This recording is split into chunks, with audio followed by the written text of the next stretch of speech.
Vamos voltar para 1 Timóteo capítulo 4. Eu quero meditar com vocês, especialmente no versículo 16. 1 Timóteo 4, versículo 16.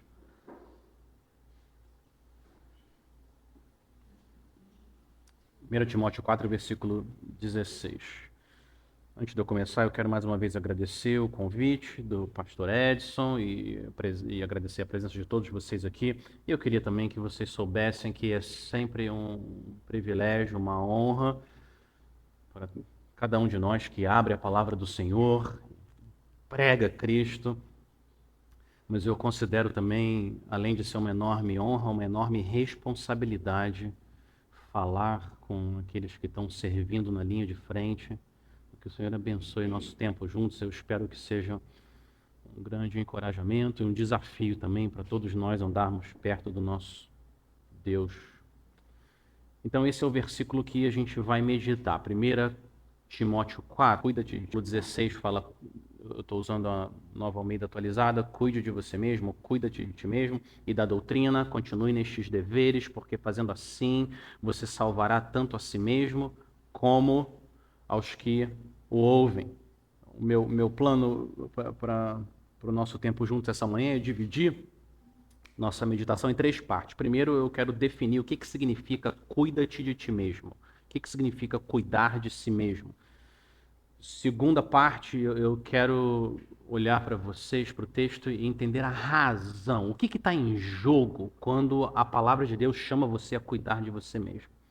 E minha terceira parte aqui, a mais longa, eu quero fazer a pergunta como? Como que na prática nós cuidamos de nós mesmos?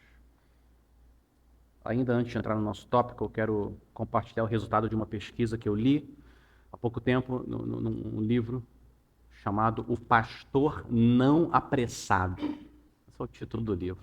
É um bom título, O Pastor Não Apressado. Logo no início ele compartilha o resultado de uma pesquisa. 42% dos pastores consideraram deixar o ministério no último ano que passou. 42%. 50% dos pastores, metade, deixam o ministério nos primeiros 5 anos. Então a gente vê que vários aqui já passaram dessa marca. 80% dos pastores deixam o ministério em menos de 10 anos. Essa é a estatística. São estatísticas de 2023 nos Estados Unidos, mas eu não acho que a situação no Brasil é muito diferente. Esses números funcionam para a gente como uma sirene, um alerta. Cuidar de nós mesmos não é um assunto opcional, não. Eu não sei quantos aqui de vocês estão muito animados, descansados para trabalhar para o reino, e quantos aqui estão ansiosos e preocupados e desanimados por tudo que tem acontecido, e todos nós estamos em algum lugar aqui nessa faixa. Mas eu estou falando principalmente para os pastores, mas eu espero que seja um encorajamento para todos nós, mas eu desejo diante do Senhor que o nosso tempo aqui seja usado por Ele para injetar ânimo na nossa alma, para nós perseverarmos. Amém? Primeiro, o que significa cuidar de você mesmo? Versículo 16, 1 Timóteo 4, 16, da onde a gente está tirando o nosso tema. Paulo está dizendo a Timóteo, cuide de você mesmo e da doutrina. O contexto mostra que Paulo tem em mente a piedade de Timóteo, a santidade, o caráter, a devoção de Timóteo ao Senhor. Volta, por favor, para o versículo 7. Na segunda metade do versículo 7, no mesmo capítulo, 1 Timóteo 4, Paulo está dizendo, exercite-se pessoalmente na piedade. No versículo 12 ele fala, ninguém o despreze por você ser jovem.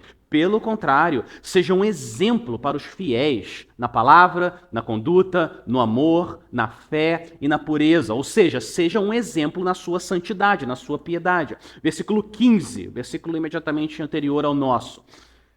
Medite estas coisas e dedique-se a elas para que o seu progresso seja visto por todos. Que progresso? O progresso, o seu avanço em santidade, o crescimento em usar os dons que o Senhor deu para você, Timóteo, de uma maneira santa, que honre o Senhor. Uma observação aqui, vocês repararam que no versículo 16 o mandamento é duplo. Paulo está dizendo, cuide de você mesmo e do que mais? Da doutrina. Essa é uma enorme ênfase em toda a Bíblia, mas especialmente nas cartas pastorais. A Bíblia nunca separa uma vida santa da sã doutrina. E o que Deus ajuntou, não separe o homem. Sempre, essas duas coisas sempre andam casadas. Santidade e doutrina sã. Mas por conta do nosso tempo aqui hoje, a gente vai se concentrar na primeira parte, no cuidado com a nossa piedade, a sua vida com o Senhor. A palavra, versículo 16, cuide.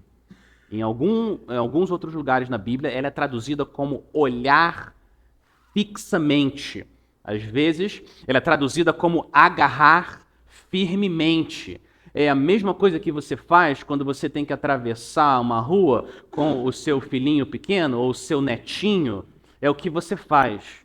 Você olha fixamente, você agarra aquela mão firmemente para atravessar aquela rua. Você não solta a mão daquela criança preciosa por nada, nada. Assim deve ser com a sua piedade, com a sua santidade. Ela tem muito valor. Você não abre mão do seu caminhar com o Senhor por nada nesse mundo.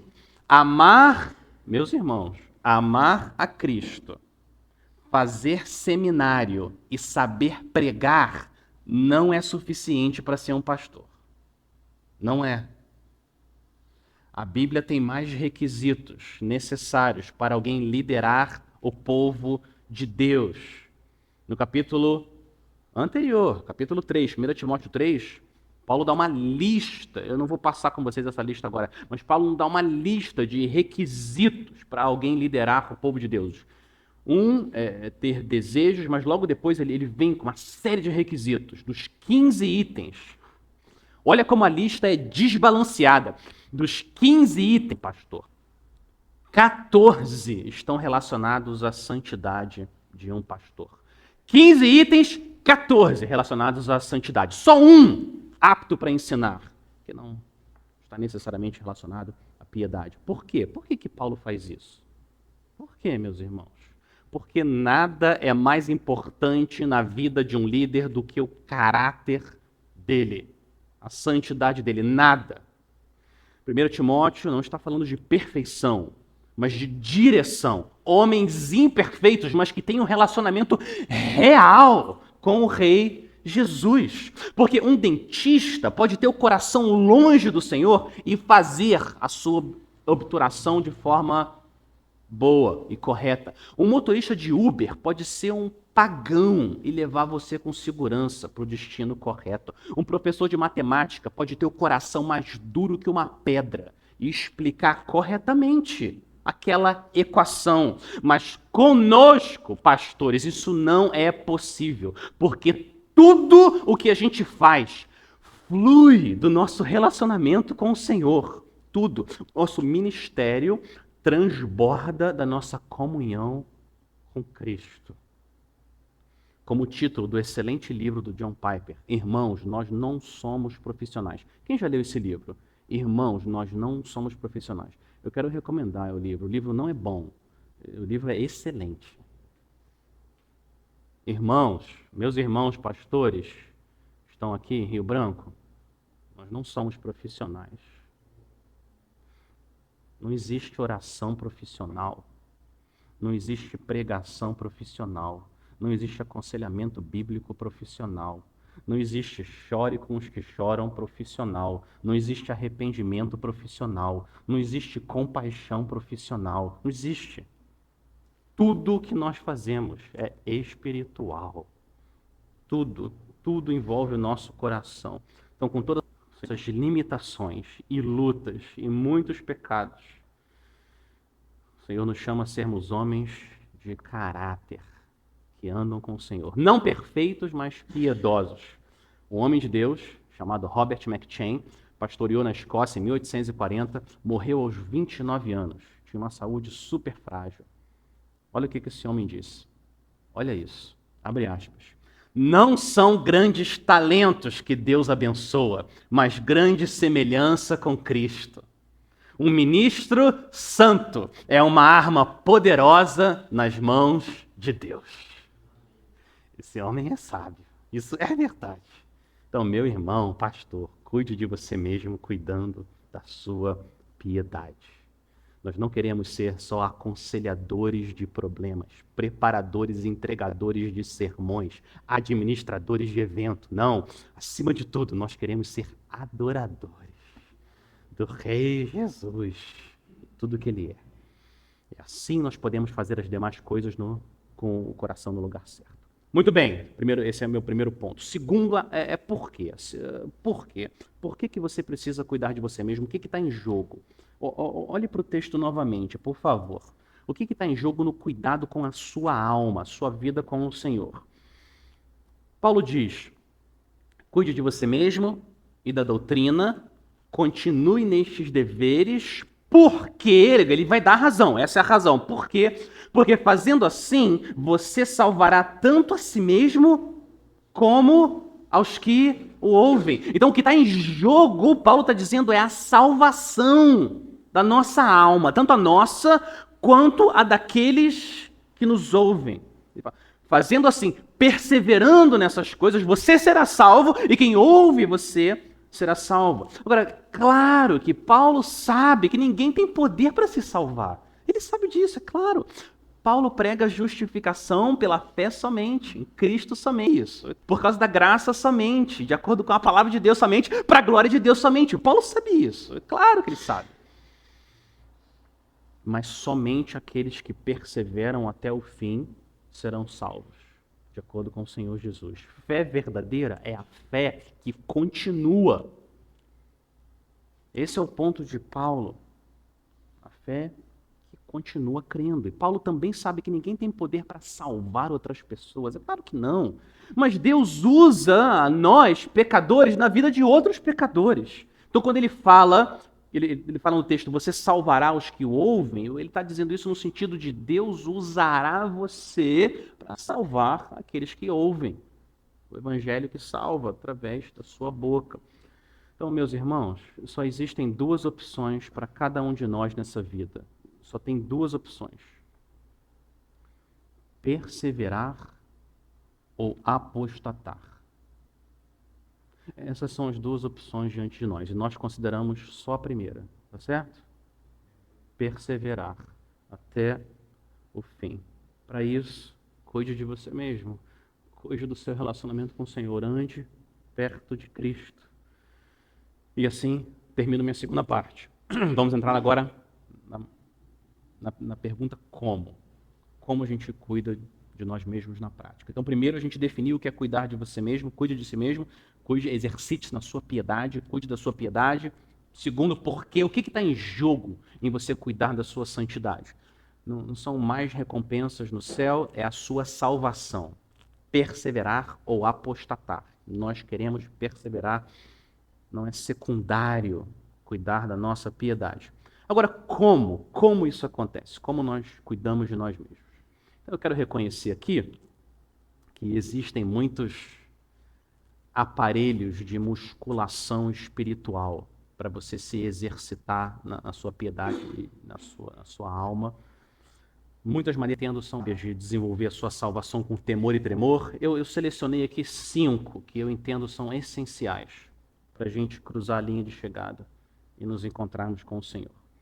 5. Então, a primeira maneira de você cuidar da sua piedade, pastor, meu irmão, é passando tempo ajoelhado. Passe tempo ajoelhado. E quando eu digo ajoelhado, eu não estou pensando tanto no seu joelho. Eu estou pensando mais no seu coração. Um coração ajoelhado. Um coração prostrado diante do Senhor em oração. Eu creio de todo o meu coração que quando um líder cai moralmente, a causa principal é a negligência na oração. É maravilhoso, muito importante você se encontrar com outro homem para prestar contas e abrir seu coração. Eu acho que é muito importante ter uma estrutura na igreja para evitar abuso de líderes. Claro, tudo isso tem o seu valor. Nenhuma dessas coisas é a causa principal para a queda moral de um líder. A principal causa é negligenciar a oração particular. J.C. Ryle, bispo, pastor anglicano, num livro maravilhoso, um livreto de oração, ele disse: você pode ter certeza que homens caem no privado antes de caírem em público. Eu acho que ele está absolutamente certo, meus irmãos. Menos oração não significa menos tentação. Menos oração significa menos santidade. Menos oração não significa menos orgulho. Menos oração significa menos humildade. Menos oração não significa menos pensamentos impuros.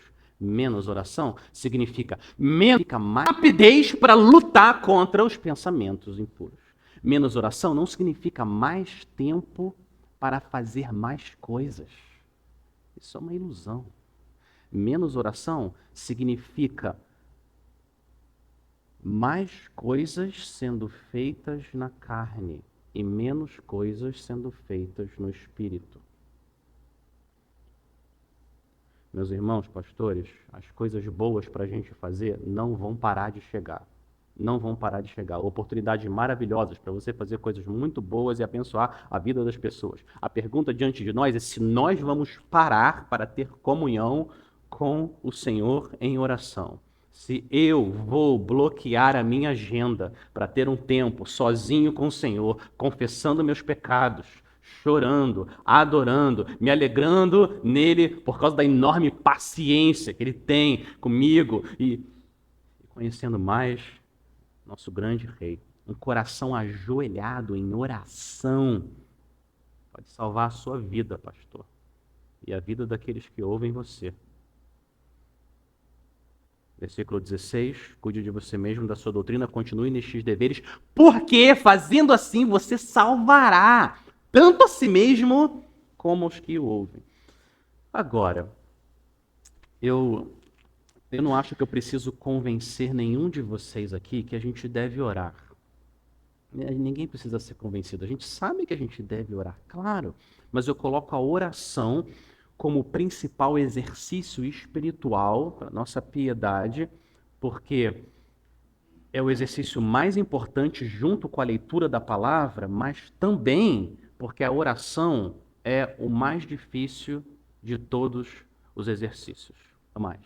Martin Lloyd-Jones disse que tudo que nós fazemos na vida cristã é mais fácil do que orar.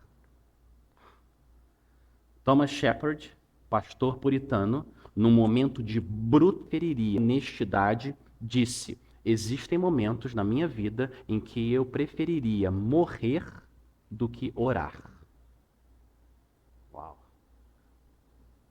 Nós sabemos que sem Jesus nós não podemos fazer nada, mas a pressão das coisas boas do ministério, elas têm a força suficiente para fazer o nosso joelho se desdobrar antes do tempo e a gente se levantar antes da hora. Ajudar um casal que está quase se divorciando, um homem imerso na pornografia. Só mais uma mensagem do WhatsApp que as pessoas precisam, que eu respondo. Preparar sermões, planejar reuniões, coisas maravilhosas. E assim o nosso tempo de oração é deslocado para o lado.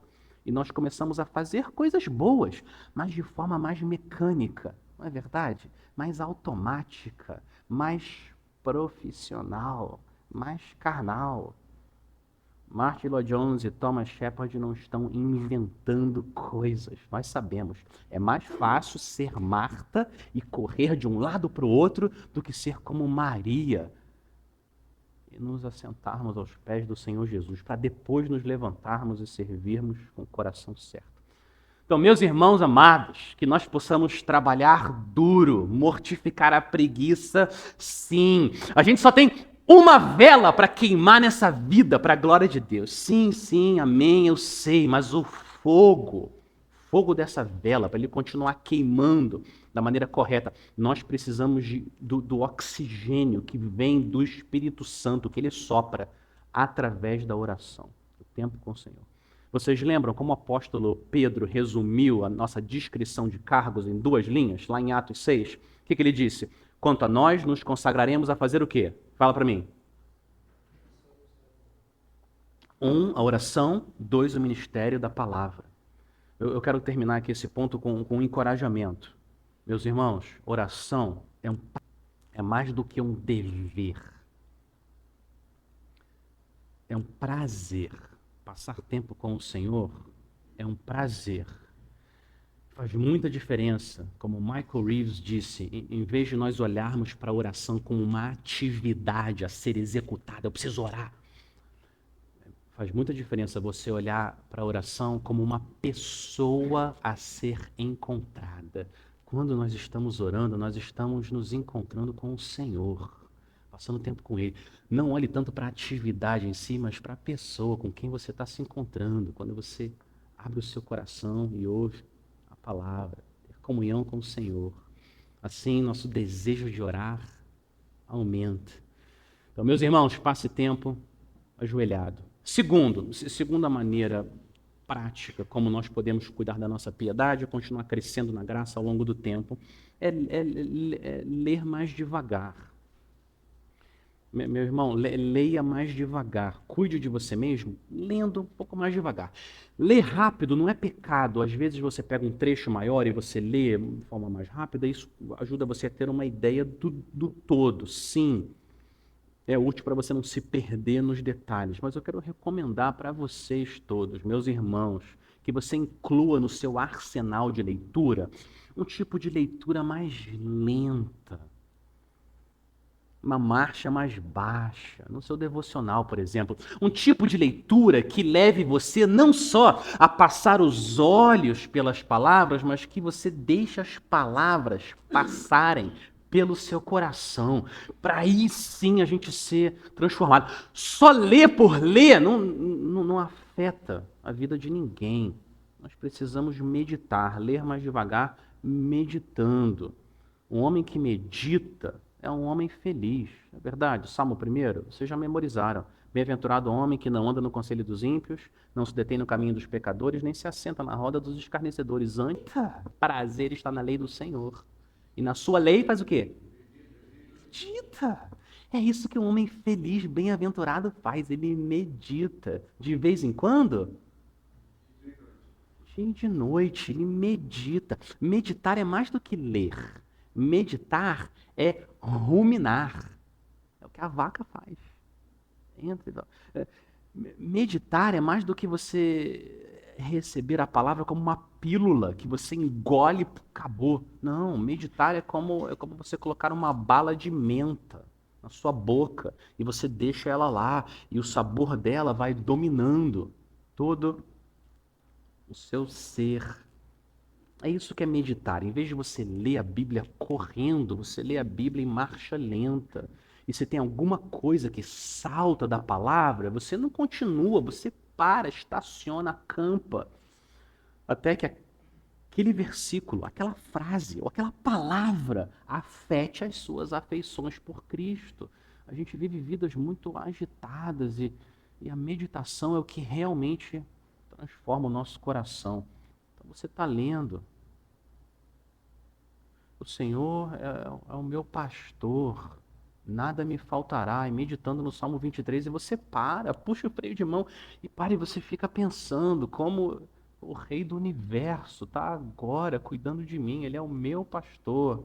Ele é o pastor de muitas pessoas, mas ele também é o meu pastor. Eu sou uma ovelha dele, ele está cuidando de mim. E como isso pode me afetar agora? Eu estou tão preocupado. Não, eu tenho esse pastor, ele é o meu pastor. E você deixa a palavra do Senhor afetar o seu coração. Nosso objetivo, meus irmãos, não é terminar os capítulos do dia no meu devocional. Nosso objetivo é a gente se encontrar com o Senhor. Não é verdade? na palavra. Não só uma atividade, mas uma pessoa que a gente quer se encontrar. Se vocês me permitem a audácia, eu queria recomendar para vocês uma prática.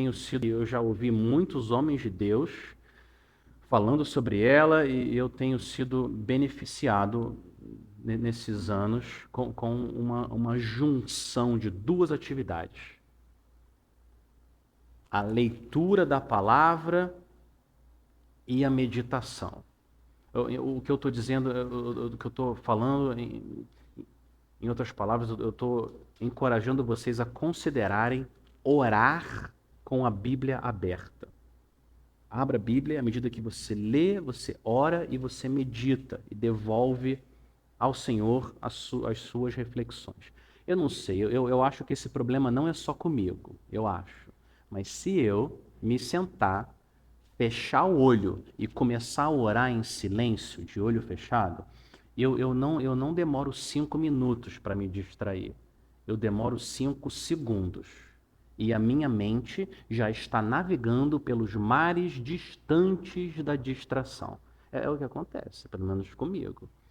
Agora, se não tem nada errado em ter uma lista de pedidos e você orar, mas se você considerar também abrir a Bíblia, orando, lendo e orando, o que você encontra ali, você medita e você devolve ao Senhor pedindo perdão porque você não confiou no seu bom pastor e você confessa os seus pecados e você se arrepende com a Bíblia aberta, o que acontece é que a palavra de Deus funciona como uma âncora para a sua mente e você não divaga mais tanto porque você está ancorado, preso com a palavra de Deus. Experimente orar com a Bíblia aberta. E você transforma a sua meditação em oração ao Senhor. Essa é uma união bendita. Então, meus irmãos amados, cuidem da sua piedade, lendo mais devagar, também meditando. Eu não consegui encontrar a fonte dessa história, mas eu lembro de um pastor Joel Bick, dizendo que quando o pai dele ele perguntou de morte, estava quase morrendo. O pai dele também era pastor. Ele perguntou para o pai dele: pai, se o senhor pudesse voltar atrás, o que o senhor faria diferente? Essa é uma boa pergunta. Você não quer ouvir um homem de Deus que está quase cruzando a linha da eternidade, essa fronteira entre o céu e a terra, ele está quase cruzando. Nesses momentos, a gente ganha uma clareza do que realmente importa, o que não importa, o que é eterno, o que não é. Eu quero ouvir um homem que está prestes a entrar na eternidade. E o que esse homem disse para o seu filho, o pastor Joel Bick, ele disse: filho, eu leria menos e meditaria mais. Uau! Isso é a sabedoria de um soldado experimentado. Deixar que as palavras moldem nosso coração. A gente não passar tão rápido e agitado pelo que a gente tem aprendido. Então, meus irmãos, segundo, primeiro, passe tempo ajoelhado em oração, mas segundo, leia mais devagar em meditação. Terceiro ponto, eu quero pedir para vocês abrirem lá em 2 Coríntios, uma passagem que vocês estão muito familiarizados, 2 Coríntios, capítulo 12. 2 Coríntios, capítulo 12, a partir do versículo 7. Eu quero ler esse trecho de novo com vocês. Eu sei que vocês já conhecem, mas o meu terceiro exercício espiritual para você se exercitar na piedade é aproveite a sua provação. Pastor, não desperdice o seu desespero, não se frustre com a sua fraqueza. A intenção santa do Senhor, com a dose de dor que Ele nos dá, é cuidar da nossa piedade. Isso afeta a maneira como a gente enxerga o sofrimento. A intenção do Senhor, com a dose de dor que Ele coloca na nossa vida, a intenção dele é cuidar da nossa piedade, para que eu não fique severado. 2 Coríntios 12, a partir do versículo 7, o apóstolo Paulo fala aí: para que eu não ficasse orgulhoso com a grandeza das revelações, foi-me posto um espinho na carne, mensageiro de Satanás, para me esbofetear, a fim de que eu não me exalte. 3 vezes pedi ao Senhor que o afastasse de mim. Então ele me disse: a minha graça é o que basta para você, porque o poder se aperfeiçoa na fraqueza. De boa vontade, pois, mais me gloriarei nas fraquezas, para que sobre mim repouse o poder de Cristo. Por isso, sinto prazer nas fraquezas, nos insultos, nas privações, nas perseguições, nas angústias, por amor de Cristo. Porque quando sou fraco, então é que sou forte. Eu estou imaginando que você ainda não teve a experiência de ser arrebatado ao terceiro céu, como o apóstolo Paulo, tá certo? E ter ouvido palavras indizíveis. Eu imagino que você não teve essa experiência, mas eu quero dizer uma coisa para vocês, pastores, vocês sabem disso. Ser um pastor é um privilégio indizível, indizível. Ser chamado pelo Senhor. Venha a mim, vocês que estão cansados e sobrecarregados, e você vai até o Senhor. E o Senhor perdoa você dos seus pecados, lava os seus pecados com o sangue de Cristo. E logo depois ele coloca nas suas mãos um bordão e um cajado e fala para você: pastoreia as minhas ovelhas. Isso é um privilégio indizível. Se não é subir ao terceiro céu, está perto. Não é absurdamente constrangedor você perceber que o Senhor está usando você, meu irmão, pastor, pecador, na vida de outras pessoas, com todas as nossas limitações e pecados? Eu sei que vocês já tiveram essa experiência. Há pouco tempo eu estava numa outra igreja pregando, tentando encorajar aqueles irmãos a olharem para Cristo e perseverarem. E no final do culto, vem uma senhora, cadeira de rodas, sendo empurrada pelo marido, e ela chega para mim no final do culto: pastor, eu fiquei com muito medo essa semana, muito obrigado pelo sermão, me ajudou. Obrigado, irmã, por dizer isso. E nos nossos melhores momentos a gente ouve isso. É um senso de indigno, de que quem sou eu, Senhor, para o Senhor usar o que eu falei na vida dessa irmã amada. Nos nossos melhores momentos a gente pensa como Davi: quem sou eu, Senhor Deus, e qual é a minha casa para que me tenhas trazido até aqui? Em nossos melhores momentos, mas em nossos piores momentos a gente ouve isso, e o que acontece? O nosso ego, ele infla e a gente fica um pouco mais inchado. Nos nossos piores momentos, nós acreditamos na ilusão de que nós somos o herói na história. Esse tipo de alucinação é muito perigosa para nossa alma. E o que acontece é que Deus nos ama, Deus nos ama. E Deus vai nos proteger de nós mesmos. Ele vai, do nosso orgulho. E um dos meios mais comuns e poderosos do Senhor nos proteger do nosso orgulho, de nós mesmos, é tornando a nossa vida mais difícil, trazendo tribulação e provação, para a gente depender do Senhor e estar num lugar mais seguro, para a gente chegar até o fim. Então, pastor, irmão, eu sei que é difícil, claro, mas eu queria que você lembrasse que Deus torna a sua vida difícil por amor a você. Por amor a você. Volta para o caso de Paulo, olha o versículo 7. Por que foi colocado o espinho na carne dele? Por quê? Causando tanta dor, aquele espinho causando tanta dor. E ele fala por quê? 2 vezes, no mesmo versículo. O versículo 7. E para que, a finalidade, para que eu não ficasse orgulhoso com a grandeza das revelações. Foi-me posto um espinho na carne, mensageiro de Satanás, para me esbofetear. Ele repete: a fim de que eu não me exalte. Para que eu não ficasse orgulhoso, para que eu não me exaltasse. Então, com o espinho, Satanás intenta o mal, mas Deus intenta o bem. Com o mesmo espinho, é isso que Paulo está dizendo. Então, pastorear o povo de Deus é o maior privilégio terreno que um homem pode ter nessa vida.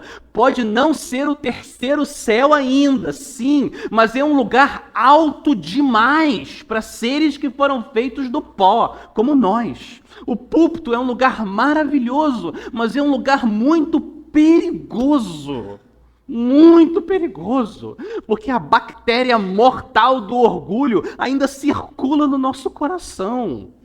A gente precisa da ajuda do Senhor, para a gente não ficar orgulhoso e nos exaltarmos. Agora, a ponte para atravessar do orgulho para a humildade é a ponte mais difícil de se atravessar nessa vida. O orgulho, como o Stuart Scott disse, ele é como um polvo. O orgulho é como um polvo. Vem um braço aqui, você tira o braço, daqui a pouco vem um outro braço do orgulho, uma outra manifestação, aí você tira, vem dois braços, e o orgulho não solta a gente. O tempo todo a gente tem que continuar lutando. Uma das maneiras mais poderosas que Deus usa para cuidar de nós e mortificarmos o nosso orgulho são os espinhos na carne, a provação. Esse espinho na carne pode ser alguém dentro da igreja que não importa o que você faça, essa pessoa está sempre reclamando e nunca nada está bom. O espinho pode ser você pregar domingo após domingo com alguém sentado no banco olhando para você de cara feia, porque ele não queria, no caso, se fosse o homem que estivesse ali pregando. O espinho pode ser dificuldades no casamento, dificuldades com um filho, dificuldades com um diácono, dificuldades com dinheiro, dificuldades com saúde, ou dificuldade com muitas dificuldades ao mesmo tempo. Cuidar da nossa piedade nesses momentos é aproveitar a provação para mortificar a carne e vivificar o espírito, pedir perdão ao Senhor pelo nosso orgulho, andar em dependência dele, quebrantamento, para que o Senhor nos reconstrua pela graça dele. A provação, meus irmãos, tem a força da mão de Deus para deixar o nosso coração mais macio, mais maleável, mais compassivo com outros pecadores que também sofrem. O Senhor nos protege de nós mesmos, enquanto Ele nos dá aprovação para mortificar o nosso orgulho, mas Ele também, na sua dor, está equipando você para você ser um servo, um ministro que serve com um coração mais manso, mais humilde, como o Senhor Jesus. Lembre-se do seu Salvador, lembre-se dele, lembre-se da coroa de espinhos e dos pregos nas mãos. Se o nosso Rei Santo foi crucificado, humilhado, envergonhado, desprezado, nós, seguidores do Cordeiro, devemos esperar o mesmo caminho. Antes da sua coroa, precisamos passar pela cruz. Lutero disse que um pastor é feito de oração, estudo e sofrimento.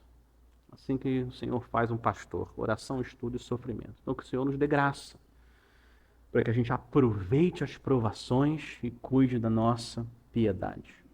Amém? Quarto exercício e penúltimo. Quarto exercício. Você mesmo cultive boa companhia. Cuide de você mesmo sendo cuidado por outros. Cultive amizades espirituais. Existe um enorme benefício espiritual em sermos vulneráveis e abrirmos o nosso coração para homens que vão nos ouvir, orar por nós e vão usar uma atadura santa da palavra para enfaixar as nossas feridas de guerra. O apóstolo Paulo tinha uma espinha dorsal de aço, não é verdade? Ele permanecia em pé, firme pela verdade, enfrentando leões e dragões. Ele era corajoso. A lista do que esse homem sofreu por Cristo podia dar 2 voltas no mundo, sim. Mas recentemente eu me deparei com uma passagem desse grande líder, apóstolo Paulo, que me fez refletir sobre como nós devemos andar aqui nesse mundo. Você pode voltar para o capítulo agora 2, 2 Coríntios 2. 2 Coríntios 2, versículo 12. Olha o maior líder da fé cristã abrindo o coração dele para a igreja de Corinto. Essa passagem é maravilhosa, é surpreendente. 2 Coríntios 2,12. Quando cheguei a Troade para pregar o evangelho de Cristo, vi que uma porta se havia aberto para mim no Senhor.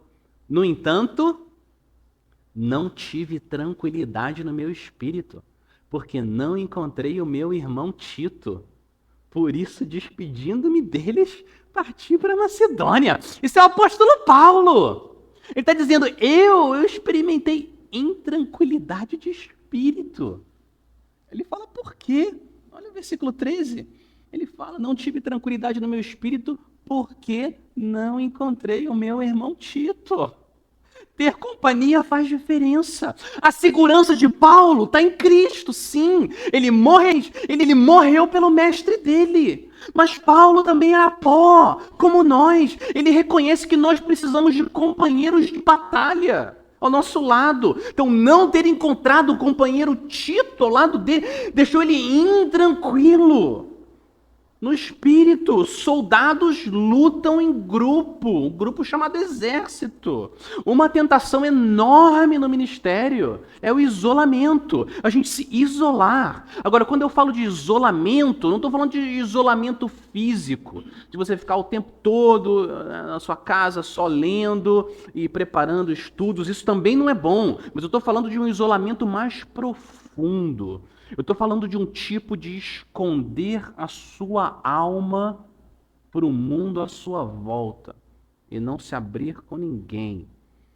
Não deixar que outros saibam que você também não está com tranquilidade de espírito. Um tipo de isolamento espiritual. Meus irmãos, Deus cuida da sua piedade através de outras pessoas. Nós não temos todos os dons. Nós não temos toda a sabedoria. Nós precisamos de irmãos que tenham acesso ao nosso espírito. A gente precisa, que tenham permissão para fazer perguntas diretas e pessoais para você. Permissão para exortar você, encorajar você, corrigir você. Permissão para lembrar você do final da história, que vai ser um final feliz. Que no final o Cordeiro vence e você vence com ele. A gente precisa ter irmãos assim na nossa vida. Na igreja que eu sirvo com outros pastores, toda reunião de pastor, a gente separa a primeira meia hora e um dos pastores, eles preenchem 2 páginas, que a gente chama de uma lista de prestação de contas, eu não sei, deve ter umas 40 perguntas ali, e ele preenche, pastor, aquela lista, deixa os outros pastores verem, a gente faz várias perguntas para esse pastor, encoraja ele, no final a gente tira um tempo para orar por ele e pela família dele, toda semana. A gente precisa de outros soldados na nossa vida. Moisés tinha Arão, Davi tinha Jonas, Paulo tinha Tito e Timóteo, Barnabé. Meus irmãos pastores, Deus nos criou com a necessidade e a capacidade de termos amizades espirituais, termos companhia. Então busque, cultive amizades espirituais, relacionamentos de confiança, lealdade, amor. Quem que é o homem ou quem são os homens que você se abre de verdade e confessa os seus pecados e ouve eles encorajando você.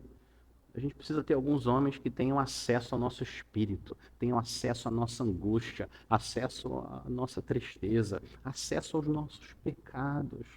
Isso é essencial para a gente chegar até o fim e cruzar a linha de chegada.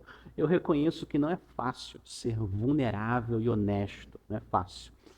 O temor dos homens, que é o medo do que os outros vão pensar de mim, o temor dos homens é uma força poderosa, pode nos prender nessa armadilha de nos isolarmos espiritualmente, não nos abrirmos com ninguém, não tem ninguém ter acesso, ninguém tem acesso ao meu espírito, muitas vezes intranquilo. Eu quero encorajar vocês com a palavra do Senhor. Tenho encorajamento para vocês, meus irmãos. 1 Pedro 5,5.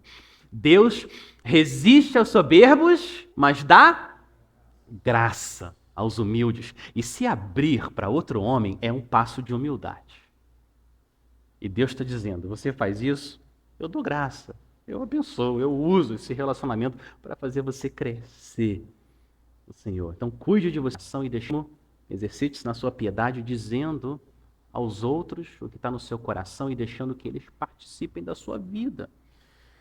Meu quinto e último encorajamento, para terminarmos. Até aqui, eu compartilhei 4 exercícios espirituais nessa academia da alma. Primeiro, quero animar vocês a passar tempo ajoelhado em oração, ler mais devagar em meditação, aproveitar sua provação no sofrimento e cultivar amizades espirituais. O quinto e último exercício é o fundamento de todos. Agora é o mais importante de todos. Meus irmãos, cuide da sua piedade contemplando a Cristo. Contemplando a Cristo. A Bíblia inteira é um livro de como o Senhor está restaurando a imagem dele em você. Sim, mas existe um versículo que ele é o fundamento. É a pedra angular no edifício da santificação. Vocês podem avançar um capítulo, por favor? Você estava no capítulo 2, 2 Coríntios? 2 Coríntios 3, último versículo, versículo 18. 2 Coríntios 3, 18. 2 Coríntios 3, 18. Todos nós, com o rosto descoberto, contemplando a glória do Senhor, somos transformados de glória em glória, na sua própria imagem, como pelo Senhor, que é o Espírito. A principal maneira que Deus nos deu para cuidarmos de nós mesmos, da nossa piedade e perseverarmos na fé, está nesse versículo. A pergunta para vocês agora. De acordo com 2 Coríntios 3, 18, como que nós somos transformados de glória em glória? Como? De acordo com 2 Coríntios 3, 18, de acordo com esse verso, como nós somos transformados de glória em glória? Me diga. Hã? Como? Contemplando, exatamente. Contemplando a glória do Senhor, somos transformados de glória em glória. Contemplando. Esse é o fenômeno espiritual chamado de transformação por contemplação. Você se torna parecido com aquilo que você contempla, com aquilo que nós adoramos. Tudo que nós fazemos é um efeito dessa contemplação. Você se torna parecido com quem você passa tempo juntos. Nossa prioridade, meus irmãos, vale para os pastores, mas vale para todos nós aqui. Nossa prioridade é sermos adoradores. Nada é mais importante nessa vida do que conhecer a Cristo e andar com Ele e ver a glória de Deus na face dele. Então, de todas as companhias que nós devemos cultivar, a companhia do Senhor Jesus é a mais importante de todas. É ela que torna a gente útil para o reino dele. E como que a gente se encontra e contempla Cristo? Na palavra, na oração, na comunhão, na confissão, na gratidão pela cruz. Meus irmãos, vocês sabem disso. Abraçar o Evangelho, crer no Evangelho, não é só concordar com um conjunto de doutrinas. É isso também, mas não é só isso. Não é isso que é abraçar o Evangelho. No Evangelho, nós recebemos uma pessoa. Nós recebemos uma pessoa, Cristo Jesus, o príncipe da paz, o rei da glória, o Senhor da vida, o amigo dos pecadores. É isso que é a fé cristã. Não só um conjunto de doutrinas abstratas, é uma pessoa com quem agora a gente pode se relacionar pela fé. E para você oferecer Cristo para outros, você precisa conhecer quem Ele é. Nós precisamos experimentar que o Senhor é bom. Quero ler mais uma última citação aqui do Robert McCheyne, aquele pastor piedoso que morreu aos 29 anos. Olha o que ele disse. Não, nós precisamos ter o gosto do maná em nossa boca, senão não podemos falar da sua doçura para os outros. Nós precisamos beber a água viva da rocha ferida, senão não podemos falar do seu poder refrescante. Nós precisamos esconder nossa alma culpada nos ferimentos de Jesus, senão não poderemos falar com alegria da paz e do descanso que são encontrados ali. Fecha aspas. Amém. Está certo.